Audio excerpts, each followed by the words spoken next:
I called some certification bodies and I sent in these fake glasses who they said they were actually certified by the certified body, and I knew they weren't. So then I sent it to them and I said, hey, this says you guys certified it, and I know that it fails the test. You should look into this.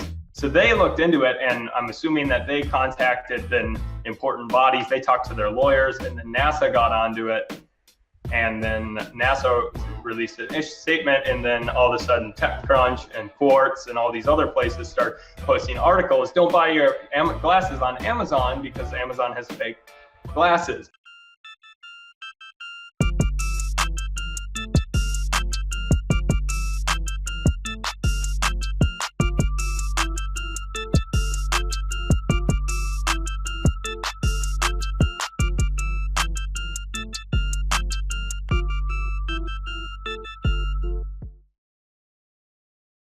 Hey, what's going on, everybody on YouTube? Steve here, Raiken Profit. Welcome back to another episode of the Raiken Profit Show. This is number 28, and today I'm telling you right now, hands down, this is a really, really special show. We have our guest, Brock Johnson, who has an incredible story. He went from literally nothing to $6 million in 6 months in his Amazon private label business. And I'm not going to give away the secret right now of what he was selling, but I'm going to let him share that story with you because it's amazing. And I'm sure a lot of you guys, because I sure did myself, said, why did I not think of that? Oh my gosh. But yeah, let's introduce Brock. What's going on, man? How are you today? Thanks for coming on. Hey, I'm doing awesome. Thanks for having me on the show. And hey, hello, everybody. I tell you right now, you have one of the coolest backgrounds. I'm going to focus in right now. For the people who are watching on YouTube, you get to see what is that Chewbacca right there? That is a Chewbacca back there, and then got my light board, and we got Buddy the Elf, David Hasselhoff. I got more too. They're just not up. I love it, and you've got a ton of whiteboards behind you as well. Is that all your strategies? Do you do a lot of strategizing for your business on those whiteboards? Yeah, that's actually so. On the ones back here, I actually, when I learned private label, I read a couple ebooks, and I filled up those entire whiteboards just with the algorithm. Okay, what is it? So like, what allows you, what are keywords? Okay, what are the different types of keywords? There's like description keywords. There's like other ones like best or largest, and you know, just all these things. And then, okay, well, what are the ones that Amazon releases for the highest ranking things? Okay, and so by just putting that out on all those whiteboards, I was able to see from a big picture what are all the factors, and then I went deep into each one of those factors to see what were the factors of each of those factors. And so that's kind of how I learned. And then all my goals and my values are on this one right here, big tall one. Awesome, man. We're definitely gonna have to talk a little bit more about that, and you might even have to send me over a referral link because I'm looking for some big whiteboards as well for 2018. But Brock, I made them all myself, actually. They were like $18 to make. Okay, we're going to definitely have to talk about that. But Brock, let's dive into your story really quick. Can you kind of share how you got started from like day one of like kind of making money online, and then share your story in terms of how you ended up getting to this position where you went literally from nothing to $6 million in revenue, and you netted $3 million profit in 6 months, which is crazy. So what's the story, man? Yeah, so when I first started online, it was back in the I kind of started a service where I would be selling people's video games for them in high school and middle school. So I'd be like that guy that sold everybody stuff on eBay. So that's how I originally got started. But then I got more serious about it when I went to college because I didn't have any money. So I was counting cards for a while, and that was great. But then I got banned from all the casinos by me. So I was like, okay, let's go on to online. And then I was really into economics and Ron Paul, and I found out this fact that pennies were an actual copper penny is worth about 3 cents if you were to melt it down for the copper value. So I got tens of thousands of pennies, and I had these machines that would sort them out and shoot the copper pennies and the non-copper pennies. It was pretty awesome. And then I would sell those online to people on eBay, and that was great. But then awesome. It got tough to go to all these banks, and it was so heavy in my car when you put the pennies in. Dude, I did that too. I did that too. Really? I did. My brother had a little machine he created because it weighed a little different. Each one weighed a little different. So that's how you're able to sort them. But we used to go, this was probably 5 or 6 years ago. We used to go to the banks and we used to get the $50 and look for the 90% silver ones, you know, Oh, I 1964. was doing that too. And then it dried up. But anyway, sorry to interrupt. Oh, that's awesome. Yeah, so moved on from that to importing from China then.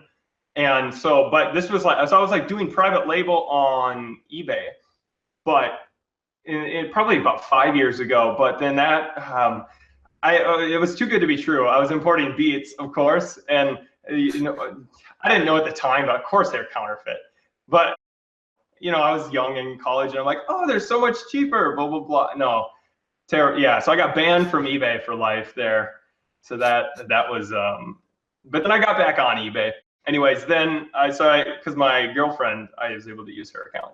And then I was like flipping video games. So I'd buy them in big bulk lots because grandma and grandpa or mom and dad would, you know, somebody would leave their video games at home. They'd throw it up there, bad picture. Wrote a program that would analyze what the prices were of those. And then I would sell them out individually because you'd get a bulk discount when you buy in bulk. Yep. So did that. And then that was like, you know, dealing with video game collectors gets old. And then I took the same concept and did it with iMac computers. And so I was flipping iMac computers for a while, but then I was tired of old people. Like, how do I use my computer? And just, yeah. So then it was, then then that account got shut down because they somehow linked it to me. So then I was like, I'm done with eBay. No more of this. I'm tired of getting banned and the rules, and they don't treat their sellers very well. So I went on to Amazon and I started to do some retail arbitrage. And then that is where I really learned the power, because I was originally shipping it out all myself, but then I had to go on vacation and we are like, okay, let's send it into Amazon FBA. And then after a couple of Amazon FBA, you know, just being on vacation, they ship the stuff out for you. It was a life changer, saying, oh, I'm never going to ship this stuff again. So yeah, that's where that's where I got. And then Radio Shack went out of business. So then it was, all right, I'm going to, you know, focus on this. And that was right when I graduated college. I didn't have very much money because, you know, I was spending money throughout college. So I had about, what did I have? About $200 to $500, and then just opened up some credit cards and went to Radio Shacks. And I was able to literally just double my money at each time. So I would just max out the credit cards, sell it, wait a month, get all my money back, and then keep doing it. And then I went to over 300 different Radio Shacks over the course of, wow. Yeah, I literally went to about 22 states. And what were you buying from Radio Shack? Oh man, they had a lot of name brands. So stuff, Audio Technica, like headphones and mics. What else? They had Radio Shack, their own brand stuff, but a lot of that wasn't worth very much. Sure. But then like these cell phone signal boosters, Sirius XM radio antennas, just all these random things where, you know, there's these name brands, but nobody was buying them. And so I was able to just, we're like antenna rotators for on top of your roof. So were you just getting in your car and driving like all over the country and just like staying at hotels and shipping everything out? Yeah, I stayed in hotels for 10 nights in a row because they would close in waves. So it took them a year and a half to close all of them. And they went from 5,000 stores to now about 25, which is kind of sad. But they would close them in these waves. So it was perfect because it would allow me to spend all my money, go, and then they would progressively close. They go from like 20 to 40% off to blah, blah, you know, 30 to 50 and whatnot. So there was this 10-day period where there was just money. And yeah, so, and then I would literally, one time I rented a U-Haul and I filled an entire U-Haul Radio Shack stuff. So that's cool, man. So you're going to all these Radio Shacks and you're loading up, and I'm guessing this was the segue into private label. I'm assuming you probably made a good amount of money and had some savings and were living comfortable at this point. Yeah. You know, I was living comfortably and I learned how to sell on Amazon, but it wasn't sustainable. And all the businesses I had done they were unscalable and unsustainable.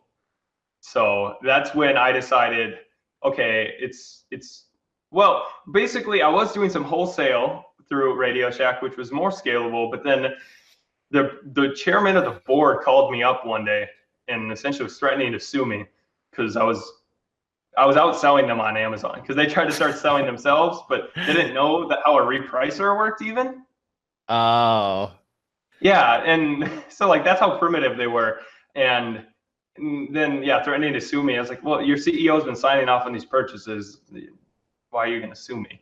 Anyways, and that's why I decided, okay, I never want someone to be deciding my fate or having to rely on an opportunity. I want to make my own.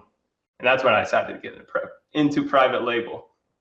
So what made you, what was your thought process, Brock? Like, what made you think that private label was different? Because, you hear a lot of people say private label's awesome. And then you see people and hear people say, private label, there's too much competition. There's no money to be made. I think it's like that with a lot of things. But what made you think, okay, private label is the next move? Like, did you have friends or did you see people making money?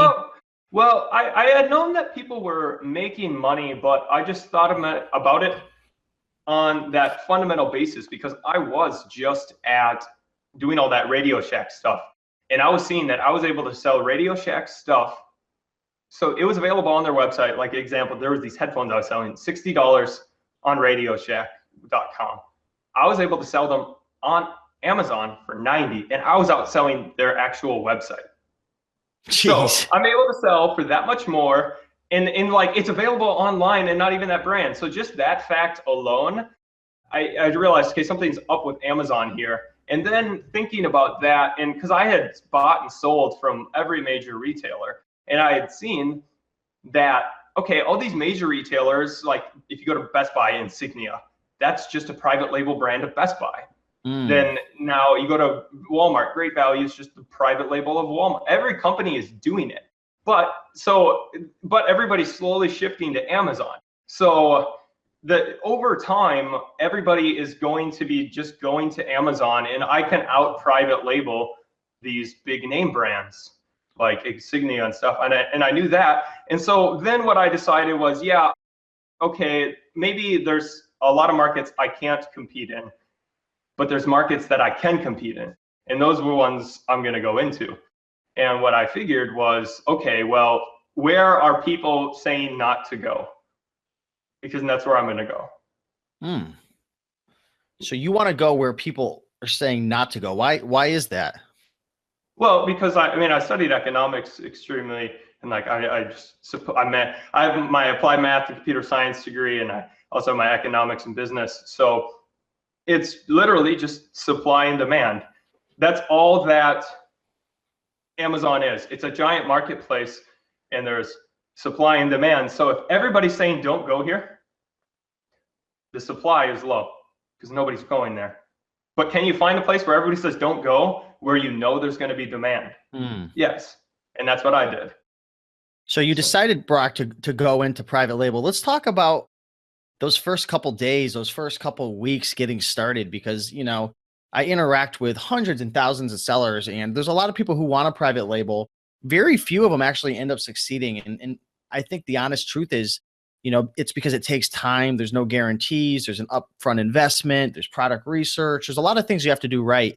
Let's talk about those first couple weeks. What was your mindset? How did you jump into the game coming from, you had a little experience, right? But you didn't really have full on experience, private labeling on Amazon. So let's talk about that. Yeah. So when I first started into it, well, I decided in about October of 2016 that I was going to get into it. So I decided I was researching over the summer a bit and consuming information, but then I'm a big fan of Tim Ferriss and Biohacker, Life Hacker, and I know the principles to succeed at anything fast.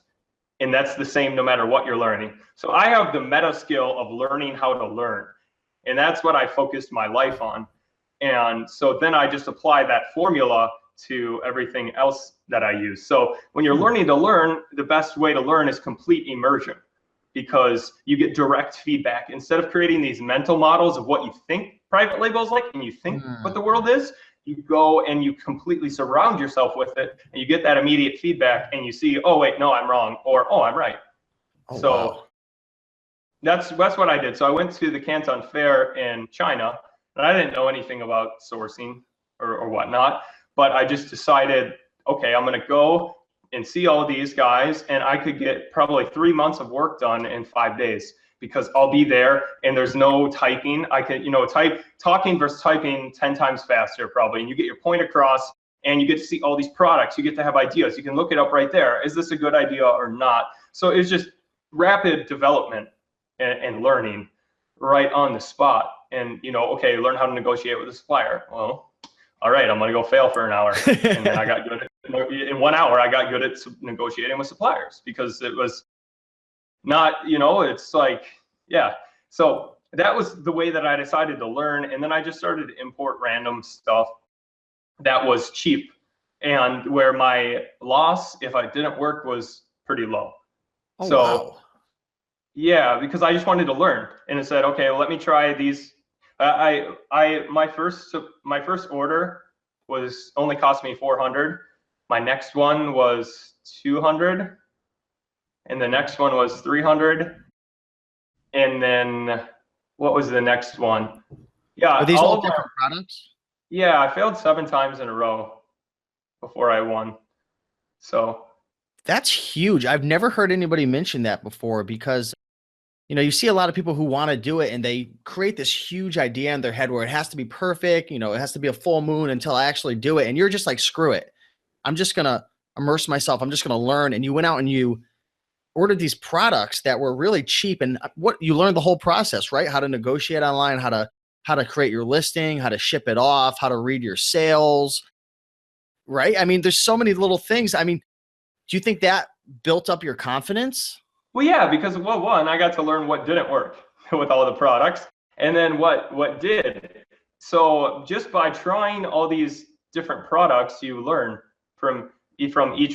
So I don't know, people will spend all this money to go to college to go learn theory, which actually isn't the real world, and then you go into the real world and you're like, oh, wow, it's different, and you learn the most at an internship or a job. So I kind of treated it as a more of a playground. Well, let me find something where mathematically I could make 30 to 50x my money, or I just lose my money, but it's got such a high ROI and the return is so high that, well, if I win, cool, and if I don't, well, I learned all these lessons for really cheap. That was my take on learning it. And I have a couple of the products I failed right here. Yeah, awesome, man. Yeah, I was gonna ask to see them. Let's see. So he's actually grabbing some products behind him right now to show us some of the failed products, which is really, really cool because a lot of people don't share products that worked or didn't work. So, oh, he's running back. What do we have here? Yeah, so let's see. The first one is actually those lights back there. The LED lights around the board? Yeah, those failed because they were really niche. So they're not like your typical ones. So Alexa, trigger whiteboard green. Sending that to it. Yeah, so they're smart ones. So you actually need a microcontroller to program them, but barely anybody is an inventor and knows how to program like mini computers and stuff. So the demand was just low, and I was competing against people directly from China, and I had no differentiation. So I learned, okay, one, a value add, you gotta have some way to differentiate, and I have to be able to compete on price and make yours look premium. So I wasn't able to do that. It was my first product, and volume was so low. Those failed. Then I moved on to an 80-20 coffee mug. All the entrepreneurs know about the 80-20 rule. A lot of them drink coffee, so I thought it would work, but it doesn't work like that on Amazon. You have to do what people are searching for. You have to look at keywords, and you have to innovate within that. And nobody was looking for an 80-20 coffee mug. People were looking for 80-20, but 80-20, they were looking for books. They were not looking for the coffee mug. I was able to sell some, but I couldn't rank it on the algorithm because the algorithm thought it was books. It wouldn't show me up for PPC. Maybe now I could do like a viral launch and get on the 80-20 keyword and get some sales, but I just dumped it and I was a noob. So, but it was like too hard, because if you don't know what the 80-20 principle is, you're not going to buy an 80-20 mug. So wow, that's a good gold nugget right there. Thanks for sharing. Yeah, and then but at the same time I was like, oh, let me put it on a wristband, and didn't work either. But people were buying motivational wristbands and other wristbands like that, But so there was one that said "get shit done" on the wristbands, and that was selling well. So I was like, okay, let me put a different principle that, entrepreneurial and people that are getting stuff done say that didn't work. Then I tried doing another bracelet which had the Serenity Prayer on it, and that just didn't work because my design sucked. There was volume for Serenity Prayer bracelet, but you have to have, nobody's gonna buy it. Didn't work either. So then I realized, okay, now I've really got to work on product quality. Then I went on to what?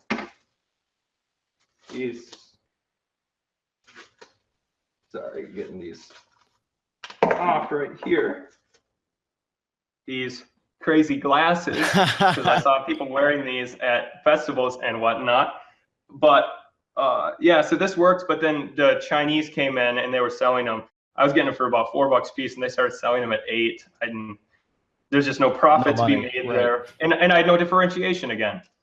So and they weren't the best quality compared to the other ones. So then I moved on, and they would fall off your head when you danced, and everybody's using them to dance. So then I went on to goggles, but I was the exact same as the Chinese people, and they drove the price down. And then I was like, okay, well, let me differentiate. So then I put fur on them. I was like, go-go chicks and stuff are gonna love these, but the fur like falls off, and when you're hot, sweaty, and dancing, you're not gonna want fur all in your mouth and your eyes.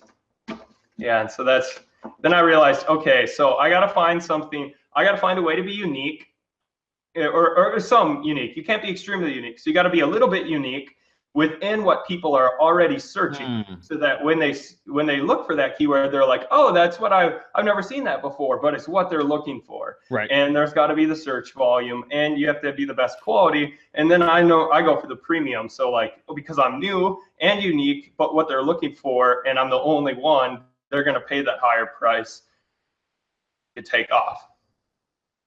So what span of time, Brock, did all these products get released and fail? Ooh, before the last one, so 3 months you burned through 6 different products. Is that the math correct? 6 or 7 products? Yeah. I just was like, boom, boom, boom. Let me order and go, because I was doing the Radio Shack stuff still. And so I treated it as, it's like a side hustle. Yeah, it was, I said, okay, because I always invest money into myself. Because that's the best investment. And so if by investing in these, well, I can at least learn. And the more I learn, eventually the more I can earn. So, you could take all the money in the world away from Elon Musk or any of these great entrepreneurs. Yeah, that's but you crazy. Can't take away their knowledge, and you can't take away their connections. And he could go bankrupt. All his companies could fail tomorrow, and there'd be 10,000 investors that would say, Elon, what's next? Here's the money, go do it. So he has the knowledge and the connections. So during these failed products, you're learning how to take pictures, right? So you're learning product photography, keywords, creating your listing, optimizing your listing. What else are you learning about during these failed products before we get to this one this grand slam? Yeah, so basically, well, I also learned a lot of the lessons from eBay, but it's, it just comes down, because I was able to sell on eBay for sometimes some listings, they'd be selling the same product, and some sellers would sell it for 40% more than the other ones. Why? Just because they had better pictures and a better description and whatnot. So it was learning that. But then as I was going through private label, I mean, you covered most of it, but it's just, you have to find the right product market fit. It's about your conversion rate. So a lot of people think, oh, it's all about getting on the first page. And I really don't think it's that. Well, obviously to get sales over time, you need to, but it's not like you need these special hacks. You need to learn what makes a good listing to make people buy. And once you learn all those principles, then when you do that, you don't even need to use like product launches or any of these hacks. You could just, your product takes off naturally. So how did you learn what makes a good Amazon listing when all the products that you were selling was failing? Oh yeah. Well, I just looked at the best-selling products. And what was the difference between me and them? And then I looked, and then what I really focused on was, I just started to look at people like Anchor. and I just studied every single aspect of their listing, every single aspect of their photos. They use symbols, they use a certain color scheme, they use words. You know, everything is very well annotated. They use 3D renderings there. You know, all of these things combined where the pictures are just, you want to buy it. So just literally I would take those elements and kind of created like a formula of what would make people buy, because people are buying for essentially your pictures and the reviews and the Q&A. And if you get those right, then cool. So you're going on this learning experience, you're failing, and finally you come across an idea. This is probably what, you're 3 months in, 4 months in? Yeah, this is about January of 2017 that I got a one-sentence email from some guy. But it was good that I went to the Canton Fair because I was looking at different glasses. And one of the suppliers who I'd never done business with, he sent me an email though, and he said, "Are you interested in solar eclipse glasses? They're hot in the USA right now." And I was like, "Sure, send me some information." He never responded to me, but I went on and I looked it up, and I mean, it was all right. I looked at it and I was like, I don't know, maybe this is a good idea, because I looked at the numbers. There were probably already 20 people on it, 20 different listings, but none of them were the best. I thought I could do better. Okay. Like within that area. So then I said, okay. And then I started to look about how many people were going to see the eclipse, and I love science. And so I figured if the eclipse is going to go over 10 million people's heads, like the complete eclipse. And it's going to be the biggest thing on social media. Like, how would you not look at it? Right. And everybody needs glasses to look at it. So I knew there was going to be a large demand, and there was 20 people at the time, but it's like, all right, well, maybe if I could capture 1% of the market. And when is the eclipse happening? When did it happen again? What month was that? August. Yeah. So but it was January, August 21st, I believe. So you have 7-8 months to almost prepare for a good 6 to 7 months, because most people are probably going to buy last couple of weeks, I'm assuming. Maybe I have no idea. Yeah, no, that was essentially correct. Because what I did was I did this formula, and I looked at how long do people procrastinate for Thanksgiving? How long do people procrastinate for Christmas, birthdays, all of these things? And I was able to look at the Google shopping trends, and you could see the exact search volume for Thanksgiving decoration, and then lay that out with how many days there is until Thanksgiving. Okay, so when there were, this number is just like a random example, but let's say we're 3 months out. Okay, the search volume today is 4% of what it will be 1 week out by just looking at that. So then I was able to say, okay, well, if my hypothesis is correct, then this many will sell 1 week before. So then that's how I was able to know exactly how many to buy. Holy mackerel. So you have this idea and you're looking, there's 20 other sellers. You finally decided after researching and running numbers, like, okay, I'm going to go for this. Let's kind of talk about that. So you order from the supplier. How many do you initially order? How's the listing process go? How does the whole initial kind of launch and everything go? Well, before that, it took me 2 months. It took me 2 months to find a supplier. Oh, interesting. Wow, 2 months. Why was that? Well, they were all lying to me about their certifications and what they actually had. So none of them, all of the ones in China, literally lied. They were using a different type of material that was cheaper, but it wasn't certified by the correct scientific body. Now, you didn't need to have that certification, but I'm not going to sell something that's not certified that people are going to be staring at the sun, It could hurt somebody. You could be sued for everything you own. Yeah, exactly. It only takes one person's eyes to be destroyed. So that's when I decided, okay, well, I'm going to keep looking and looking. And they would even send me fake certifications that they had said it was that certification. Yeah. But I was able to do my own research, and I had to pay money to buy these scientific that said these are the criteria that would make it pass the certification. And then I was able to determine on my own that they did not pass the certification. So then yeah, anyways, I ended up finding my supplier here in the US because he wasn't good. He had the real deal. And you know, I like domestic suppliers because it's like product insurance. Well, you know, yeah, it's not product insurance, but you know, you're bringing them to court with you, and if they lied, you just get a good lawyer, and you know, he'll take you pro bono if your supplier lied to you.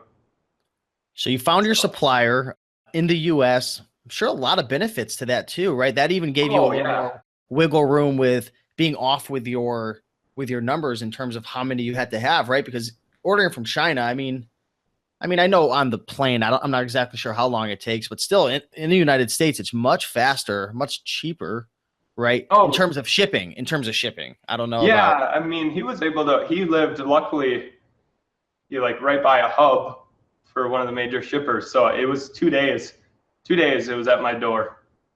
So that was beautiful. And lead times, normally it was only 3 weeks.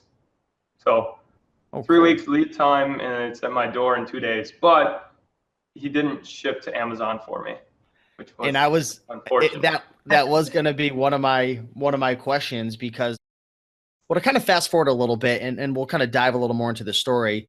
All in all, you ended up selling. How much all in all did you end up selling of these Eclipse glasses? And then we're going to kind of dive back just to build some context. Yeah, of the glasses. Well, I ended up making a whole brand around it. So I had stuff to put on telescopes. So if you were, and then also cameras. So if you were going to use a specific camera, then what else did we have? I made goggles. So I took these and essentially I took the fur off and then was able to put lenses in them. So we had goggles too. Okay. And then glasses, but total of the whole Eclipse brand was, I mean, 5.5 million or so. Jeez. So, yeah. I mean, you had thousands and thousands and tens of thousands of units that you sold, correct? I sold 1 million units. So you have 1 million units and they're not prepping and shipping to Amazon. No. Holy crap. I'm trying to imagine so, okay. With that being said, let me take a few steps back because I really want to cover this story correctly. So once you get your first load of glasses and Eclipse glasses, what are you, 4 months out, 5 months out from the Eclipse at this time? Yeah, well, I sold my first Eclipse glasses, right? Let's see, I was at Tony Robbins in Los Angeles. So that was March 26th or something. Okay, so March, April, May, June, July, August. So you're 5 months out or so. April, May, June, July, August. Yeah, just about 5 months out. How many did you order initially? Because you don't know. I mean, there's really no proof of concept at this. I mean, some people are selling it, but you don't know. I mean, you've had failed experiments in the past. So I'm sure there's a part of you that's like, does this even work still? But you know it does, but you don't really have the results. So how many did you buy? Yeah. So, well, here, let me take one step back. So the reason, if you look at all of my product, this, I knew that these I could give away to people over time, and that my friends and people I meet would appreciate them, because I mean, it reminds you of a principle. And same with the coffee mug. So I knew at all of these that I had it back. The worst case scenario, I would still yield value from everything. And these glasses and whatnot. Yeah, when I go to music festivals and I start, it's like, okay, I got these for $4. Okay, I can go and I can literally go tent to tent at a music festival that has 40,000 people and sell every one of these for $5. I would literally make a conversion at just about every tent I go to, just because it's so cheap. Wow. And there are people, So that was I was like, okay, well, if it doesn't work on Amazon, I can at least sell it somewhere else. So then what I did was I went and I took that. And so, I mean, I haven't sold them yet because I just ran into such success that it's like, okay, I don't have to. But I knew I could always do that. So I'll probably just dump them off to some vendor. Anyways, but yeah, so then what I did with the Eclipse glasses, I said, okay, well, there's going to be not only 10 million people it goes directly over, but the whole entire nation, 330 million of us are going to see a partial eclipse. Jeez. Can I, so what is 1% of 330 million is 3.3 million. 3? Okay. Yeah. 3.3 million is 1% of like the total potential people. Well, what's 0.1%? 330,000. Well, what's 0.01%? 33,000. So I was like, and I was looking at his price list. So I said, okay, I'll buy 25,000.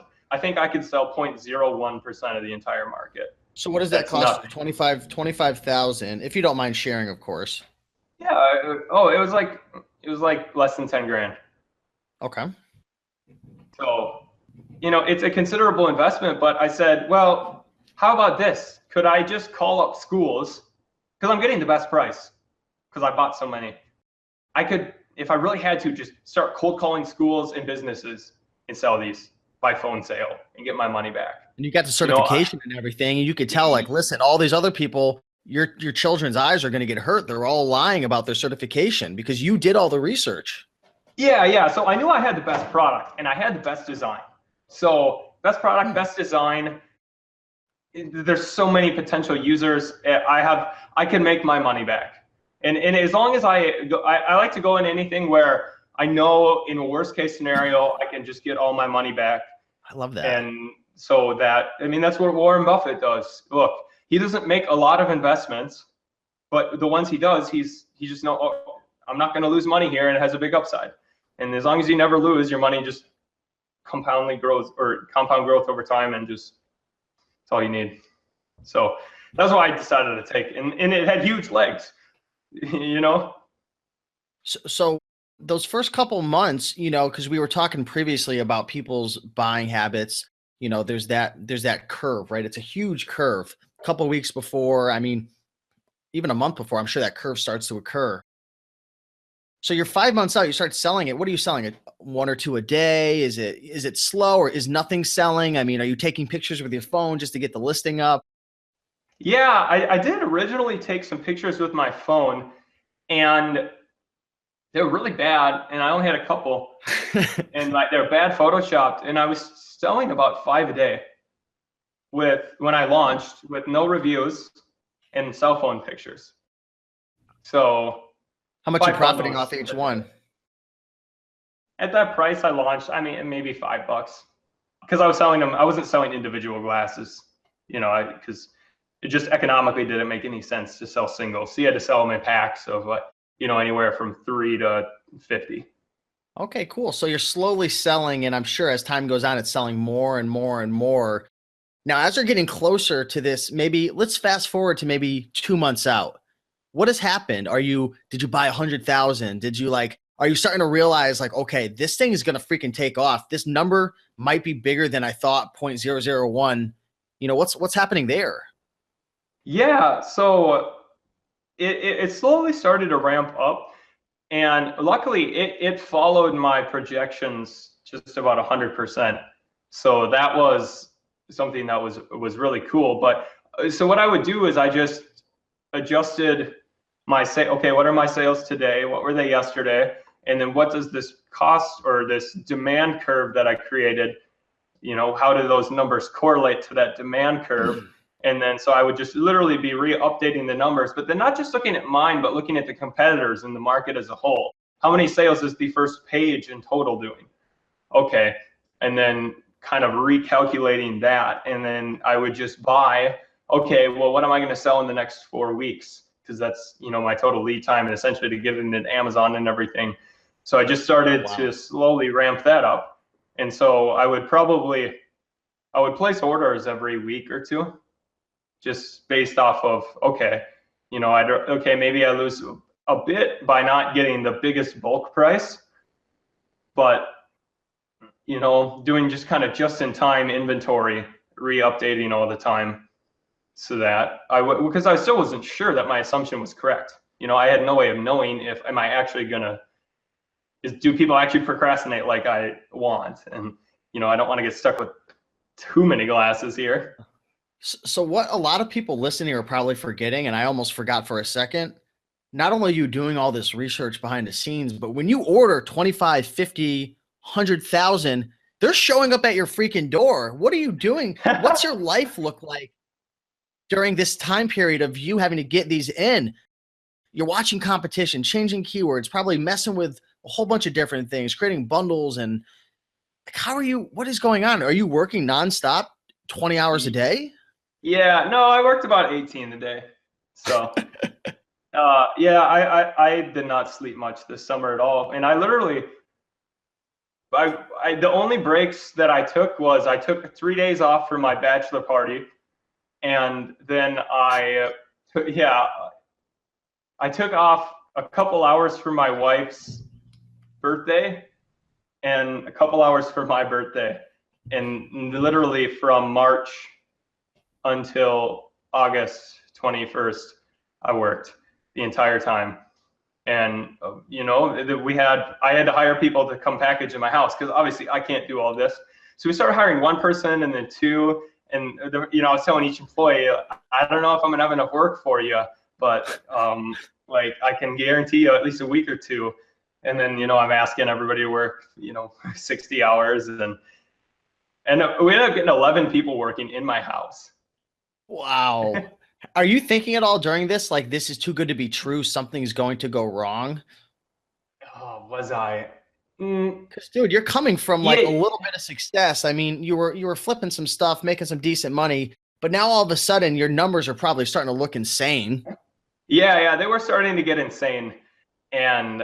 But I just, I didn't even think it was too good to be true because I was just so, I just had the thought that if I'm gonna work harder than anybody else, I'm going to know more about this market than anybody else. I will do what others won't do. And if I do that, I just don't see why I can't get 1% of the market. So let's talk about how. Yeah, no, I totally get it, man. You did your research, you were prepared, you had your projections. But let's talk about, because we only have really a couple minutes left, man, to talk. But like, so ultimately, what ended up happening? Yeah, so what ended up happening was, the biggest thing was I was complaining about all these other people were having fake glasses, which was a huge problem. And turns out I called some certification bodies and I sent in these fake glasses they said they were actually certified by the certified body, and I knew they weren't. So then I sent it to them and I said, hey, this says you guys certified it, and I know that it fails the test. You should look into this. So they looked into it, and I'm assuming that they contacted then important bodies. They talked to their lawyers, and then NASA got onto it. And then NASA released a statement, and then all of a sudden TechCrunch and Quartz and all these other places start posting articles. Don't buy your glasses on Amazon because Amazon has fake glasses. And then it turns into this big news story of the whole nation. And then Amazon, which I've been calling Amazon and complaining for months that, sending them all these emails that they're going to make people go blind. They did nothing. They didn't care about it. But then finally, when the news organizations get onto it, they listen now. And so what they end up doing was shut everybody down who was selling these glasses. And so that freaked me out because, I had hundreds of thousands. This was right at August 1st. So I had hundreds of thousands of glasses, and they send out an email saying essentially they're shutting everybody down. Wow. Holy crap. Yeah.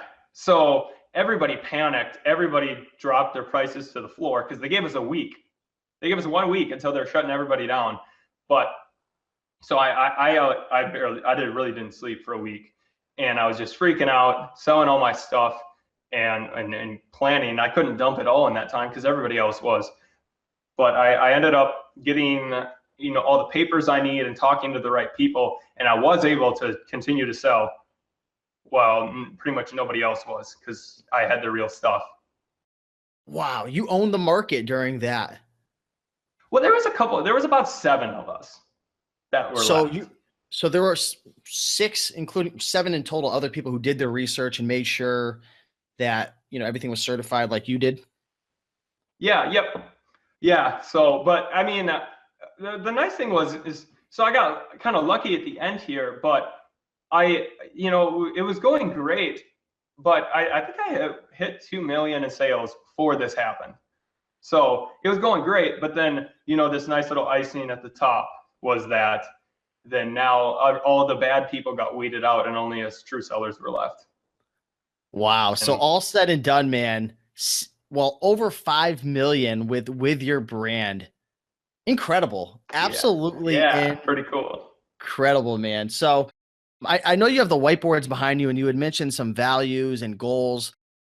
Were you constantly reading your goals and your values? Because you hear people who, and I study this stuff a lot, people who get rich or they make a lot of money or they win the lottery, they instantly lose it because I think there's really something that has to do with like the mind and where you stand and what you believe and like how you see your identity. So how has this changed at all? Like, are you constantly reading goals and values all the time?